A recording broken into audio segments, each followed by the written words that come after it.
You wanted the best. You've got the best podcast. The hottest podcast in the world. The Chris Voss Show, the preeminent podcast with guests so smart you may experience serious brain bleed. Get ready. Strap yourself in. Keep your hands, arms, and legs inside the vehicle at all times, because you're about to go on a monster education roller coaster with your brain. Now, here's your host, Chris Voss. Hi, folks. This is Voss here from the ChrisVossShow.com, the ChrisVossShow.com. Hey, we're coming here with another great podcast. We certainly appreciate you coming by the show today and visiting with us. Yeah, I know you had that long drive over to the radio box there. The radio box? What era are we living in, Chris? It's a podcast. We just picked up our cell phone. What's the beauty of that? You got to love it. So you know what you should do with that cell phone? You should tell your friends, neighbors, relatives, dogs, cats, everyone. You get them to listen to the Chris Voss Show.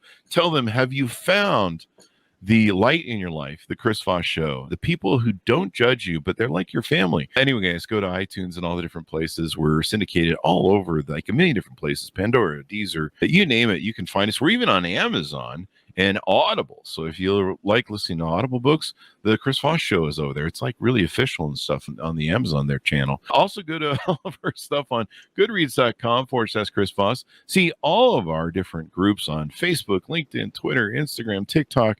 It's all over the place where all the kids are at, they like to say these days.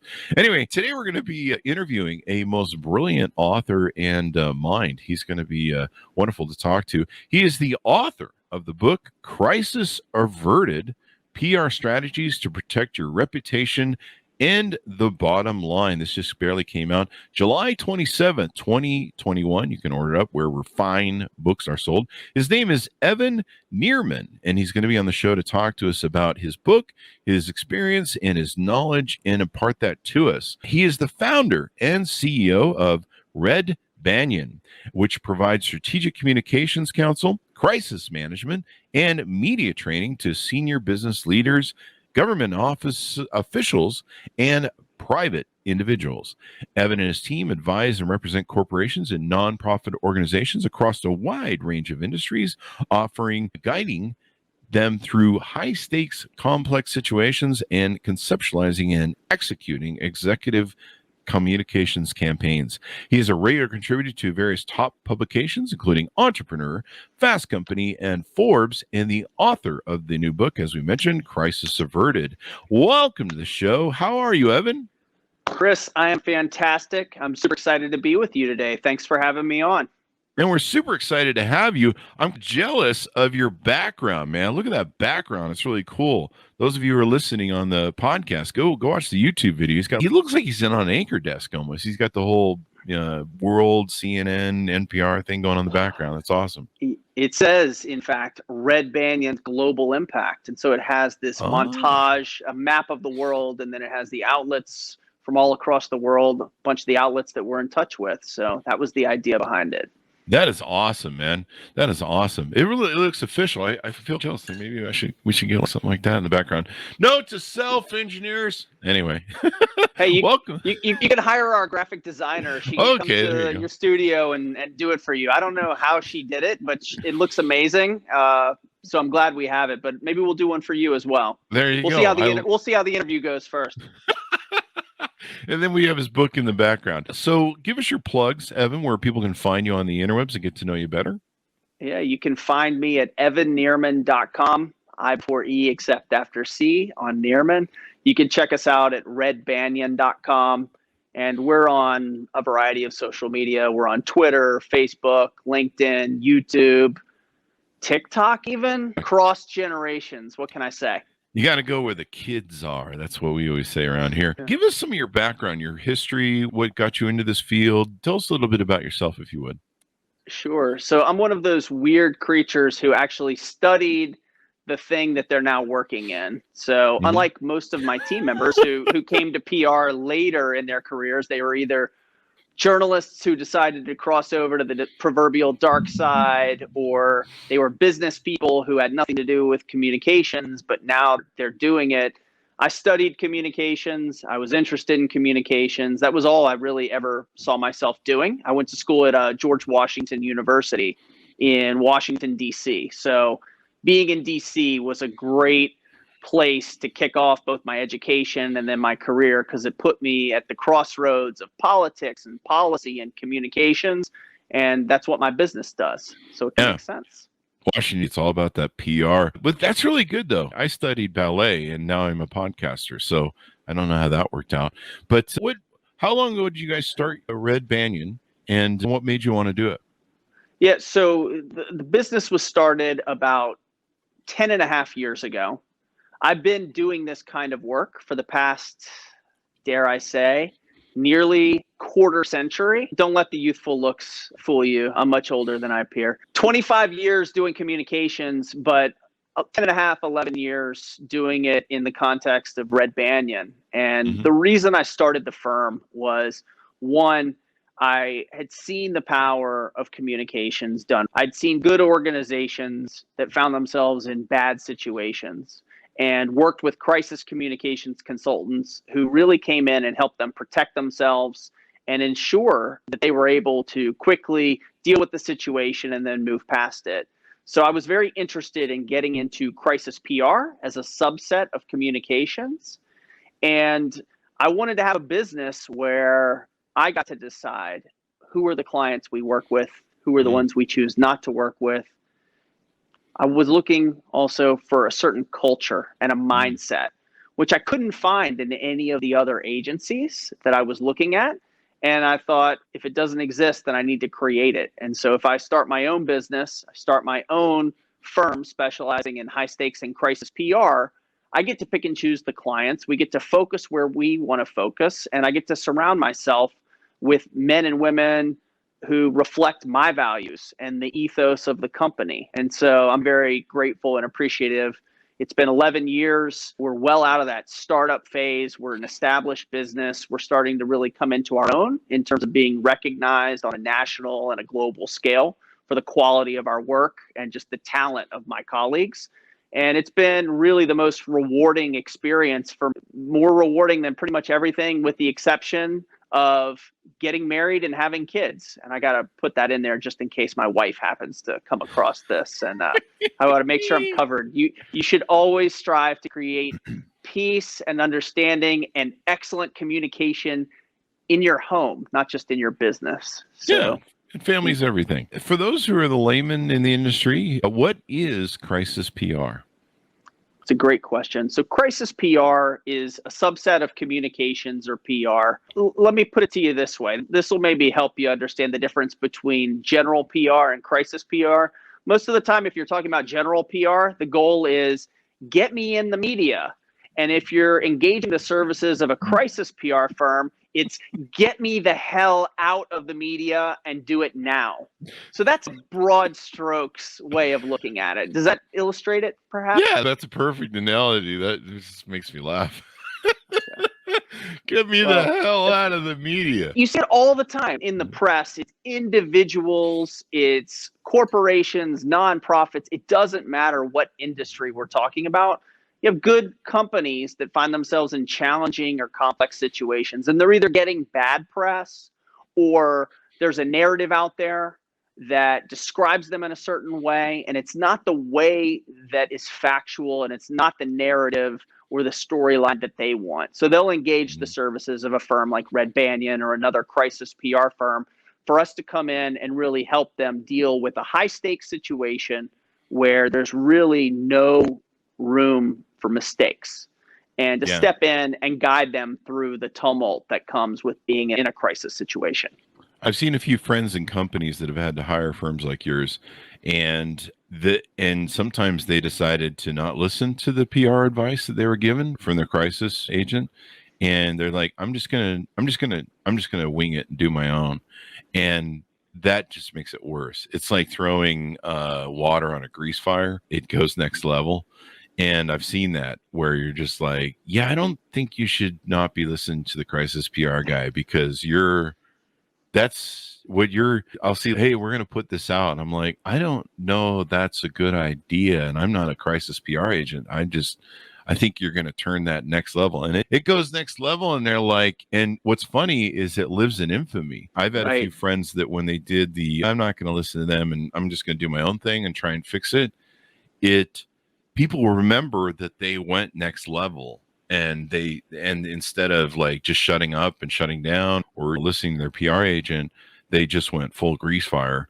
And people remember that they went the next level. Yeah, unfortunately, like you said, in the age of the internet, it lasts forever. And with PR consultants or really any consultants, if they're worth their salt, then they're getting paid to give you really good advice based on their expertise. And at the end of the day, I view our role as providing that advice and that guidance. Now, it's our job to supply that to the client, not to enforce it or make sure that he or she heeds that advice. I would say for the vast majority of the time, thankfully, our clients do listen to us and they're able to recognize they're a little out of their comfort zone. We have an expertise in this area. We've been through it time and time again. We've guided literally dozens and dozens of companies of various sizes through it. So we know what to expect. We know how to navigate it. And the other thing to keep in mind is when you're in a crisis, it is a deeply personal experience because you're either being impugned, you personally or the business that you've created. And for business owners who are out there, they understand when you create a company, you create a business, you pour your heart and soul into it. And when you find that being attacked or treated unfairly, it is a deeply personal experience. And being in that high pressure cooker makes it very hard sometimes to divorce the emotion from the rationale.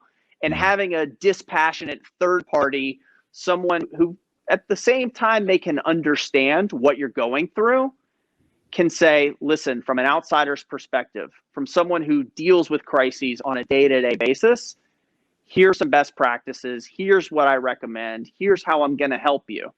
And like you said, at the end of the day, people are going to make their decision as to whether they heed the advice or not. But I view our role at Red Banyan is to make sure that we supply it and to have really the courage to tell the client if he's wrong, if she's wrong. And to me, it's one of our core values, which you can't see it behind me in this beautiful backdrop, but it's on the pillar that's on the other side of the room.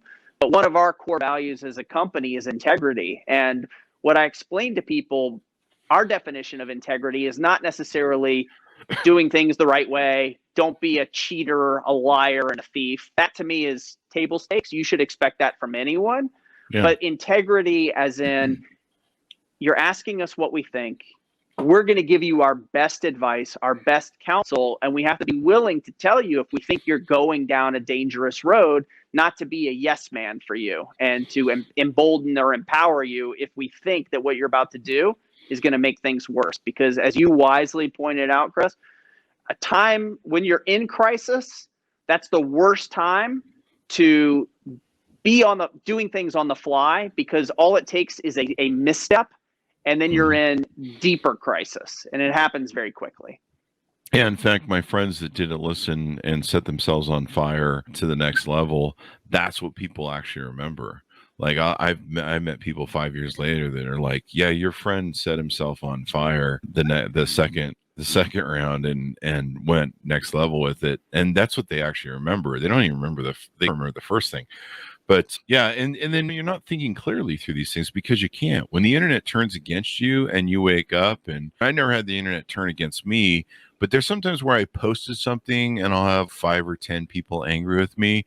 It's happened over 13 years of being on the internet, on Twitter and stuff. And sometimes maybe I had a little too many vodkas back in the day and posted something. Maybe it was a little. Hey, come on. Don't drink and post. Don't drink and post. Recipe for disaster. Or anything else for that matter. But no, and sometimes it was usually something that I thought it communicated well, but it didn't. And maybe some people interpreted it as something else. And I've gotten those 5 or 10 angry comments, or you don't understand this, or you don't understand what you're talking about. And yeah, you don't think straight through these things. And You need people. You and I just got done writing books. You need those, like those editors who look at your stuff and go, no, dude, we're on the outside. We can see what's going on and we can try and help you and guide you. But yeah, people really need this stuff because I've seen the ugliness of it between Me Too and just all sorts of meltdowns. Multiple marketing companies always have some sort of crisis, usually eventually, it seems. When the internet turns against you and the media and suddenly your name's up in bright lights in the New York Times, yeah, you need to call people like yourself. Yeah, it's tough. And like you said, it happens fast. And unfortunately, it's happening more than ever before. In the history of, I believe that right now is probably the most dangerous time to be a business owner or an executive at a company in the history of business. Because of the speed at which the internet moves, the interconnectedness, the idea that what's posted there lasts forever. And we're coming off of a really stressful time where we've got this almost perfect storm of elements that are making things really tough for businesses. You've got Me Too movement. You've got real discussions that are taking place at an escalated level related to racial inequality in this country. You've got all sorts of political tumult. You've got vaccinations, you name it. You've got athletes who are taking a stand. We're living in a hyper political time, and we're living in a time where people default to outrage. Yeah. And what that means is they don't even have to be like you, Chris, sitting at home with one or two or five vodkas too many before they post. They may just get excited about something and say, you know what, I'm going to speak out about this. And the next thing they know, they make one post. All it takes is literally one tweet, one Instagram image, one comment on Facebook, and you can find yourself fighting for your proverbial life. And in fact, we've been helping a lot of people over the last year and a half who literally have been fighting for their lives. They've had people, based on comments that they made online, threatening to hunt them down, to murder them in their beds, to kill their family members. Yeah. The level of outrage and discourse in this country has just reached a fever pitch, and it's very dangerous. And it's dangerous for people, for brands. Big companies have in-house marketing people. They have folks who can respond. They have a social media team. But to the average business owner who's out there, or the average small company, and they're doing a lot of this themselves, it is a very scary time. And being in crisis PR is very different than standard PR. What are some of the applications or approaches that are very different, would you say? Yeah, it's different. I would describe it as it's PR on steroids. It's PR in a pressure cooker.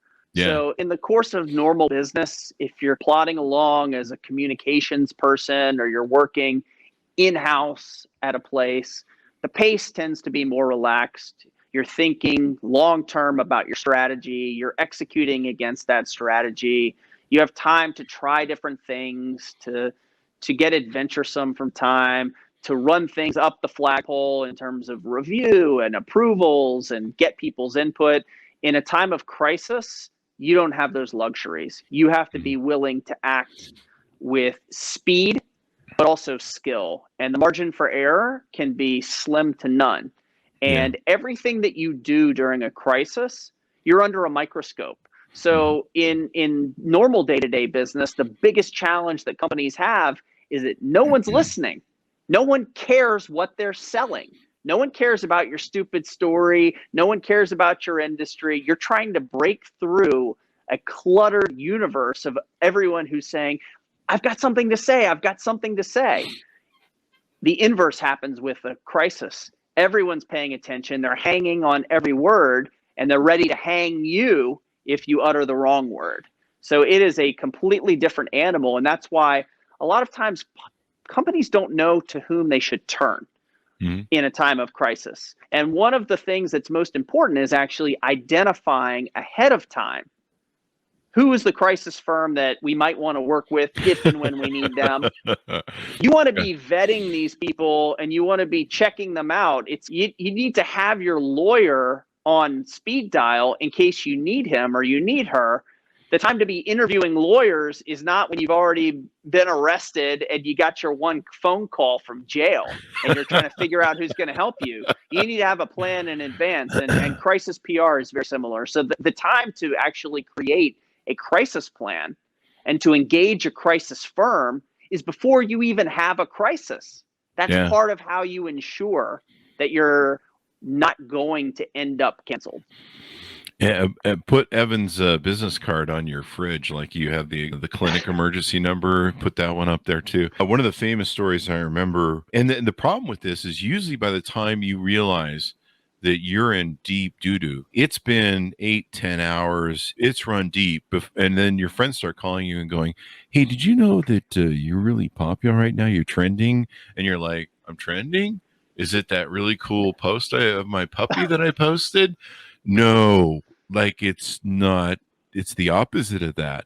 And I remember that, what was that famous story of that young lady who worked for actually a PR agency, and she gets on a plane to go to South Africa, and she says a bunch of racist stuff, and then she's in the air, blacked out, and people are just going after her, and then it becomes almost a meme or a viral meme where people are like, wait till she lands. And sure enough, she lands, and she makes it worse, I think, if I remember correctly. Why did you write the book Crisis Averted? And tell us a little bit about the book, please. Yeah, absolutely. I wrote the book. It's similar to the advice you just gave is a good one about having forget my business card. Just remember the name Red Banyan and know that if and when you need us, you can reach out to us. And we make it very easy on our social media and also on our website for you to get in touch with us. And things happen so quickly, it's not uncommon for us to get a phone call at 11, and then at 11:15, we've signed a contract, and by 11:30, our team is already working with the executives, and we're getting after it. So that's how quickly things happen. The reason I wrote the book, frankly, is because people don't know what they need to be doing now in order to prepare, and they don't know what to do if they find themselves under fire. And so what I wanted to do with this book was to create some best practices, to capture them based on my years of experience doing this work. And you can learn from the missteps of many of our clients. You can also learn from many of our clients who have done the right thing in a time of crisis. And they've acted with speed, and they've done it smartly, and they've been able to actually flip it and turn a crisis into an opportunity.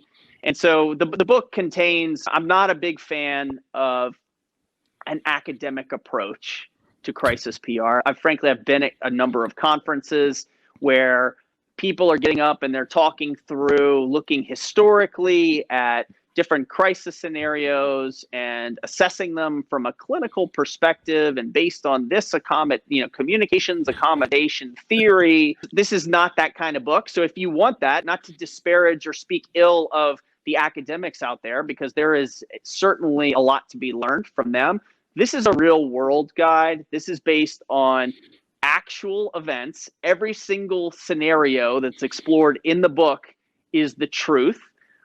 I'm not able to give all the names of the companies and the individuals for obvious reason. They were in crisis. They don't want to be in crisis again, and they don't really want to let people know that this happened, because in most cases, we've been able to help them move past it, and it's almost an afterthought at this point. But I thought it was really important. People don't understand how the press works. They don't understand how stories are made, and they don't understand how reputations are created over years and destroyed in seconds. And so what I've done with Crisis Averted is really try to empower people, because there are a lot of good people out there and good businesses who are treated unfairly, or their reputation is being smeared, they're being attacked, they've got disgruntled former employees who are making their lives hell. And so I provide a lot of very specific, actionable advice, how to avoid a crisis in the first place, and then what to do if, unfortunately, you do find yourself in a tough situation. And what I will say is this: it is not a matter of if, it is when. Every individual and every business in every single industry at some point is going to face a challenge. Yeah. How you prepare for it can make the difference, whether it's a blip and it's a nothing and you move right past it, or if it comes to define you and ultimately takes you down. And that's the sad part about it is if you don't do it right, a lot of people, that's what they remember you by. No one, I always remember United to this day. I mean, I think this is 15 years old now or 10 years old or something.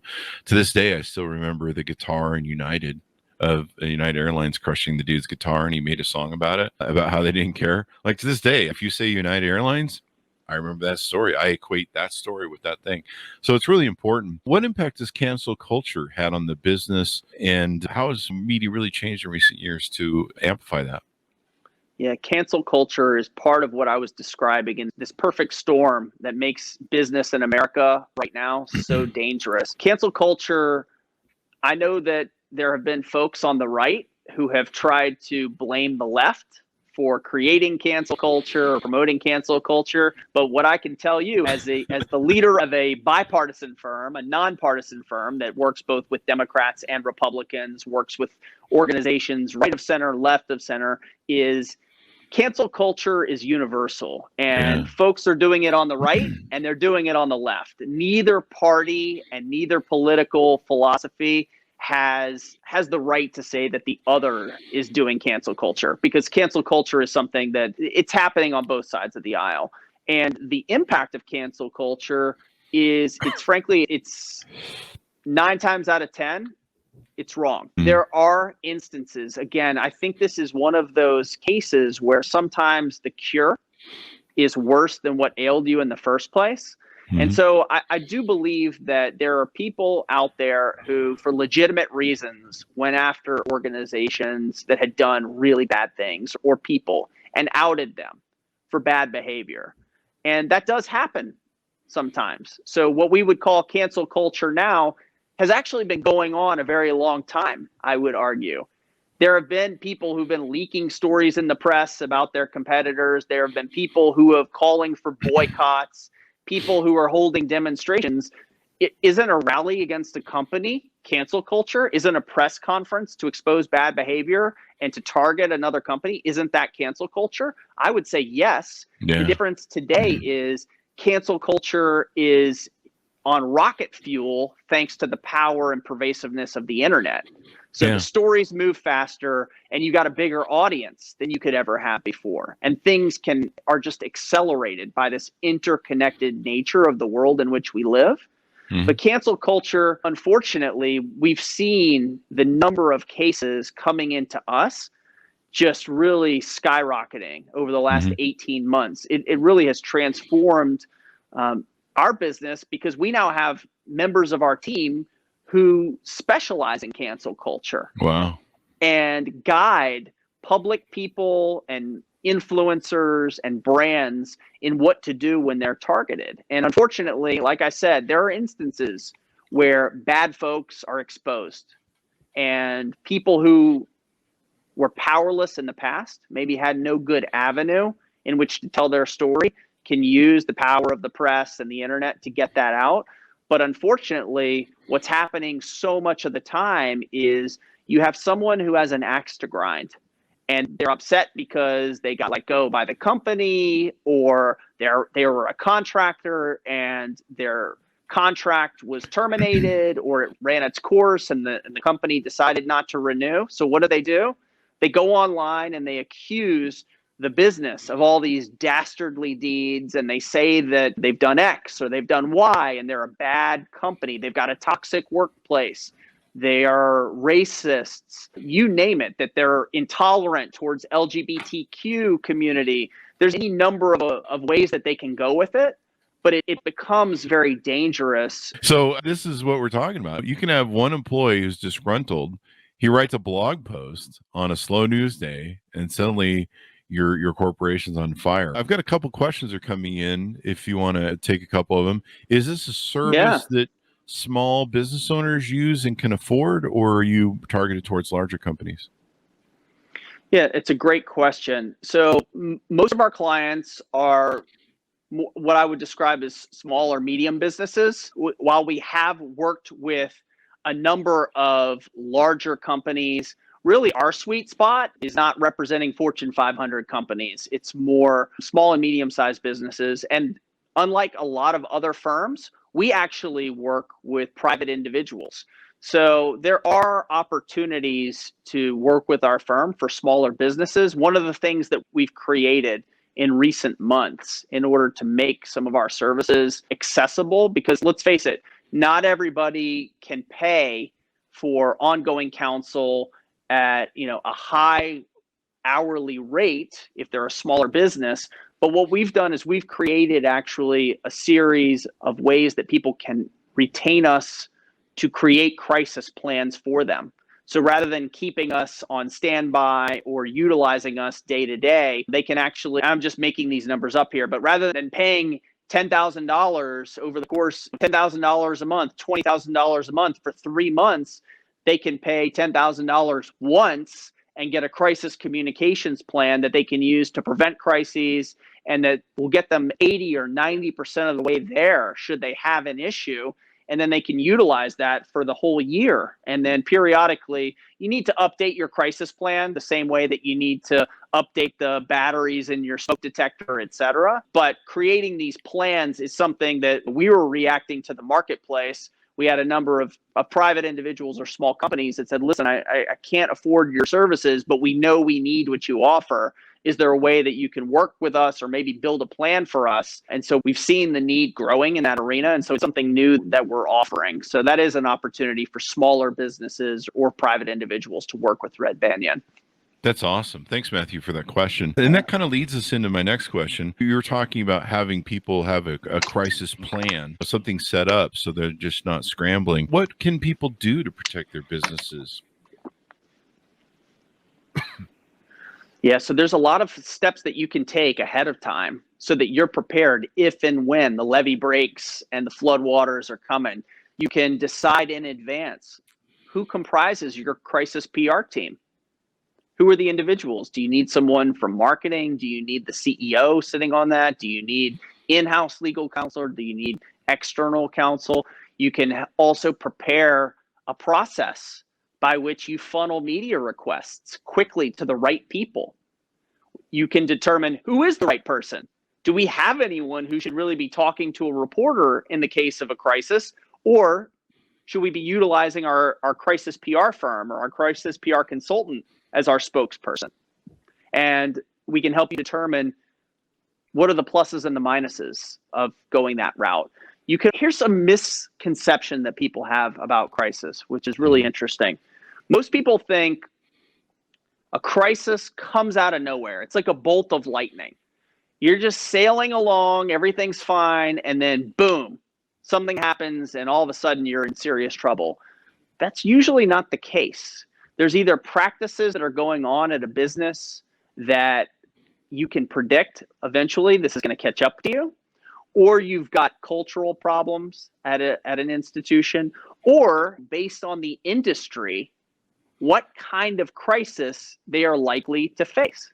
So if you're a pet care facility and you can predict with a high level what kind of crisis you're going to have. So a crisis communications firm like ours would come in and say, okay, so Chris, congratulations, by the way, on your new pet grooming facility. I think it's great. Here are the types of things that you want to be on guard against, because these are the things that are most likely to happen.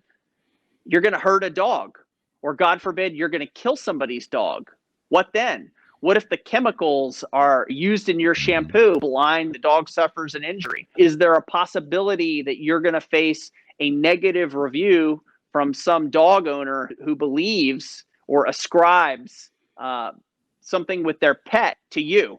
They are going to blame you for it. By the way, it may have nothing to do with you, but it's human nature. We look for someone to blame. There's a high likelihood that someone's not going to like the haircut that you guys gave to their dog, and they're going to go on and they are going to rip you online. They're going to write a terrible review. They're going to tell everybody, their friends and their mom's friends, don't go to them. They made my dog look terrible. Look at this picture of my dog. Doesn't she look terrible? I can't believe, these guys claim to be able to groom. I could have done better myself. Stay away. And then they're going to try to encourage people not to patronize your business. Those are the types of things you can expect. Is it possible also that you need to safeguard against active shooter scenario or a data breach? possible, but not as likely as some of the other scenarios that I was pointing out to you. So part of the value of engaging a crisis communications firm is we go in and we're able to look at the specific industry you're in and help give you an idea. We obviously can't know every single thing that could ever go wrong. You could be running your pet grooming business, Chris, and the building has termite damage and the roof collapses and a beam falls down and it injures one of your workers. Yeah. Possible? Sure. We can't account for that scenario, but we can help you put a point on or shine a light on what you're most likely to face and then give you an idea of how you can and should deal with it before you're in the middle of dealing with it. And I agree. Having someone come in and look around your business and stuff. Fortunately, I've had a lot of friends that were attorneys, and we had our share of shakedown lawsuits when we got rich and successful corporations. We get the shakedown lawsuits just come. It's just crazy.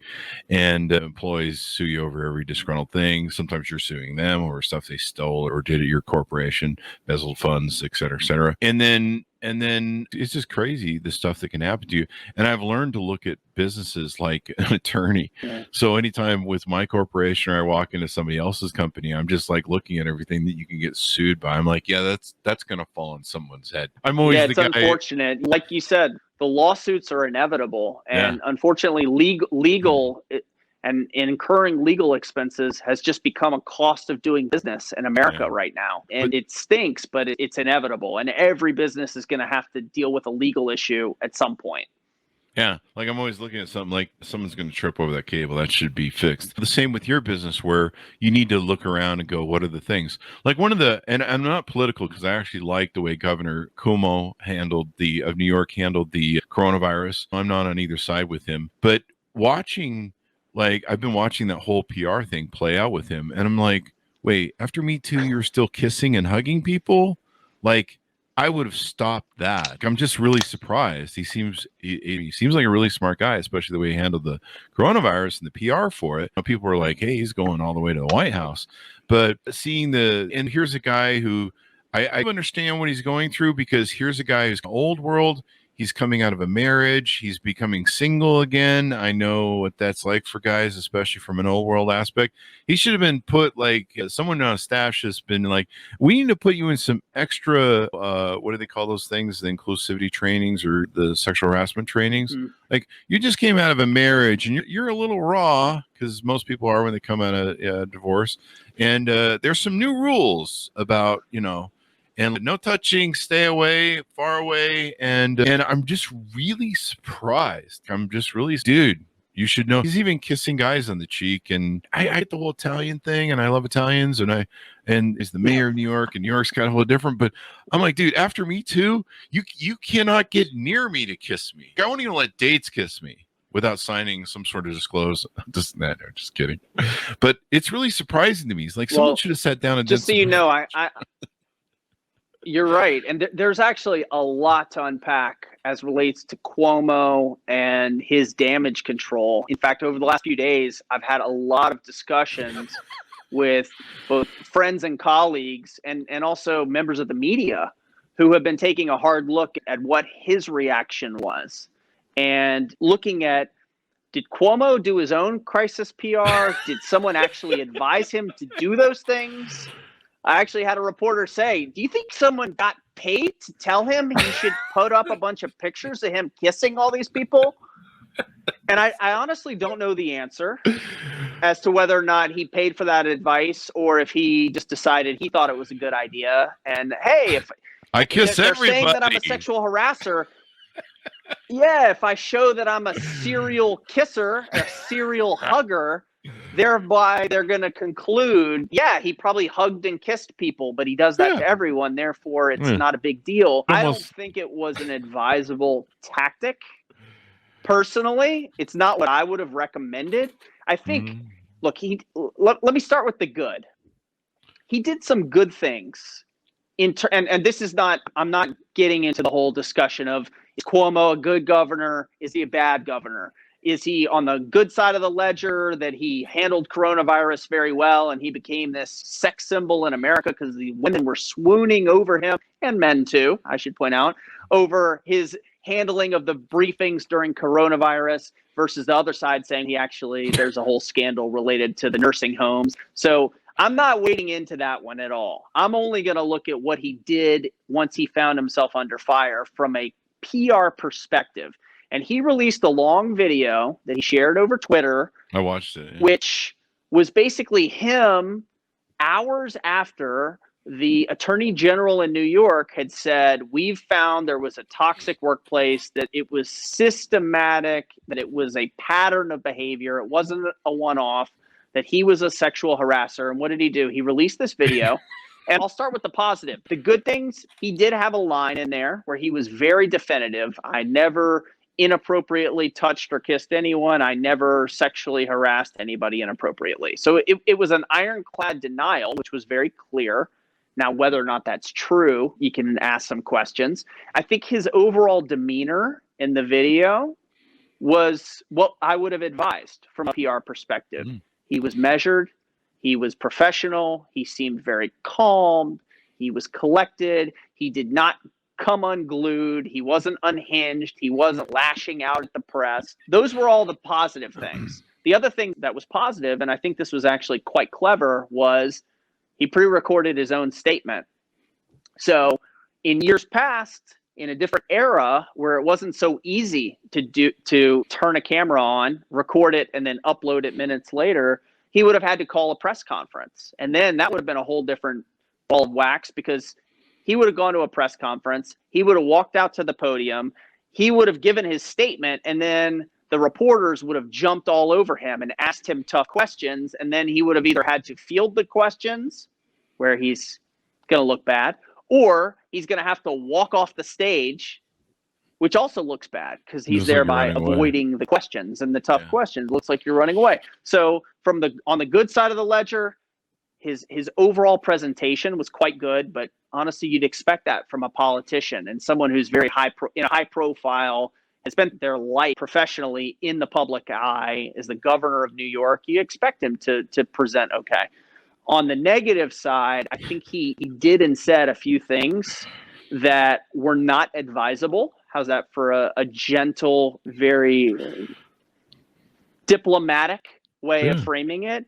I think his spending time, he spoke about one of his accusers by name, which I think a lot of people took offense to and didn't think was right. And that could trigger her. It just puts her back in the spotlight. But the truth be told, she was already in the spotlight, and she herself went on Good Morning America after his apology video to say his statement means nothing. So she's already out there. But the way that he described the interactions with her, that he was talking to her about her dating life and asking her if she was dating men and whatnot, because he'd had a family member who went through sexual trauma and knows how hard it is to get back on the horse.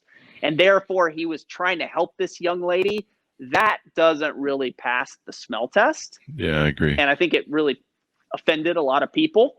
I also think that what was not advisable was the montage of hugging and kissing, not just himself doing it, but then also like posting pictures of other politicians hugging and kissing people, because I think the average American draws a distinction between accusations that someone stuck his hand down a woman's blouse and groped her breast versus President George W. Bush giving a comforting hug to someone who lost their home in Hurricane Katrina. Those two things are not equal, and one hug doesn't necessarily provide a counterbalance to the kind of behaviors that he was accused of. So I think that was also not advisable. And last but not least, I'll just give you the top three here. Was he made a comment, went on this aside where he was talking about women in the workplace and a double standard of women who are tough as managers get judged differently and called names, whereas if a man is a tough manager, he's a good leader and he's decisive. Okay, if you've just been accused of maintaining a toxic environment where women are not treated equally, but they're actually being sexually harassed, you have really given up the opportunity to position yourself as a chief advocate for fair and equal treatment of women in the workplace. And I just think that really didn't sit well with not just women, but other observers as well. So that's my hot take on Cuomo for you, since you went there. Yeah, I analyze this stuff. That's why I watch it all, because I like to watch. I'm not in the PR business, but I'm in marketing. But I like to watch the spin, or I'm like, okay, and it's the chess game that I like to see. Okay, where are they going with this? What are they trying to do? Is this going to work? Is this not going to work? I like to collect what works and what doesn't work, and avoid the don't work stuff. So that's important why people should hire your firm. But yeah, the collage thing, I just went, yeah, that's not right. That's like basically saying, that's like being Phil Spector or Bill Cosby, and you're like, I gave drinks to every girl. I don't mean to make light of any of that. That's a good point. It would be like if Bill, to run with your analogy, it would be like if Bill Cosby, when he was accused of drugging women, he would have like people talking about medication and being like, yes, I used this medication, or I was trying to help them. Everybody's using drugs. Yeah. Everyone's using drugs. It's the thing nowadays. I was trying to help. He could have, I would say, an unsavory or an unethical PR person probably could have advised Cosby to go down that road. He could have been like, well, yeah, I sensed that she was unhappy. I wanted her to forget about the things that were causing her stress. So I gave her roofies to help her forget the pain. I don't think a highly credible or a respectable communications professional would do something like that in all seriousness. And I think it was not advisable for Cuomo to go down that road. I think it ended up, we've gone for full circle now. One of the earliest points that you made was when you're under fire or you're in a crisis, it's the missteps that sometimes get remembered even more. Mark my words, what people are going to remember after Cuomo eventually is forced to resign, which I think is probably going to happen, is when we talk about Cuomo a year from now, it's going to be, oh yeah, he was accused of sexual harassment, and then he came out with his hug of defense. That's what we're going to be talking about. The hugathon defense. And I don't laugh to me. I'm Italian. To make light of it. I say ciao bella. I touch people and kiss them. That's what we're going to remember. And the thing is too, like at one point in it, he says, and we'll get off this, but at one point he says in it, I take responsibility for what I did, or I acknowledge I screwed up. And you're like, wait, did you do it or not? Like, you've been there's 50 things in there. It's all over the place. And maybe it was meant to be like a shotgun approach and just bury it. But yeah, there are parts of it. I take responsibility. I made mistakes. At the same time, I say ciao bella. I'm Italian. We kiss. We touch. Hey. It's a symbol of warmth. You can't have it both ways. He should have used the picture of the Godfather touching one of his kids too. Yeah. You know, and played the music. Da, da, da, da. Anyway, in the 90s, in the late 90s, I was writing up my sales officers for touching employees. I remember one came up, and I think it was similar to what Cuomo was accused of, rubbing the ribs or putting the arm around the stomach of a woman, just being a little too woo in there. And that was in the 90s. And so that's why it really surprised me. I'm like, seriously, dude, I knew not to do this in the 90s, man. It's been like 20 years or 30 years. Moving on, Evan, really insightful to have you on the show. Give us your plugs so that people can find you on the interwebs.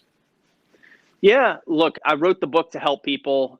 Those who think that what we're talking about is interesting or has application to their lives, I encourage you to pick up a copy of the book. You can go to Nierman.to. You can go to Amazon. Wherever books are sold, you can find Crisis Averted.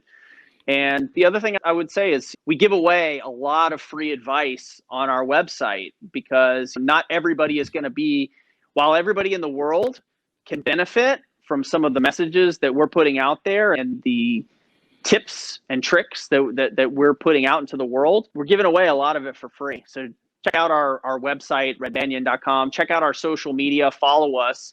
And I have no doubt that you'll find things of value that you can use in your own life and in your business to really help you along. At the end of the day, I say in the book, if writing this book prevents one good person or one good company from making it worse and helps them preserve their reputation and protect their business, it's worth the effort. And I really believe that and feel that. And so for me, it was a lot of work to do the book. But if I'm able to help good people and they're able to benefit and they're able to push back against people who are falsely accusing them when they're able to defend themselves and press the truth as opposed to letting others define them, then I feel good about the work that I've done here. That's definitely important. Thanks, Evan, for coming on the show and sharing all the wonderful knowledge. Great discussion on the Kumo thing. That was really interesting and topical.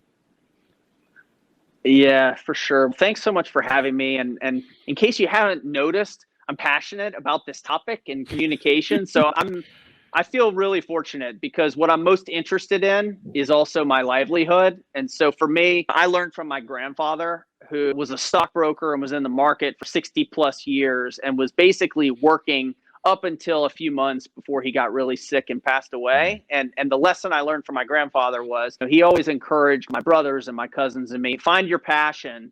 And if you work in something that you care about and you find that passion, you enjoy every day. It doesn't feel like drudgery. It doesn't feel like a job. And so I would just, to everyone who's out there, this is not crisis PR related. It's just life related.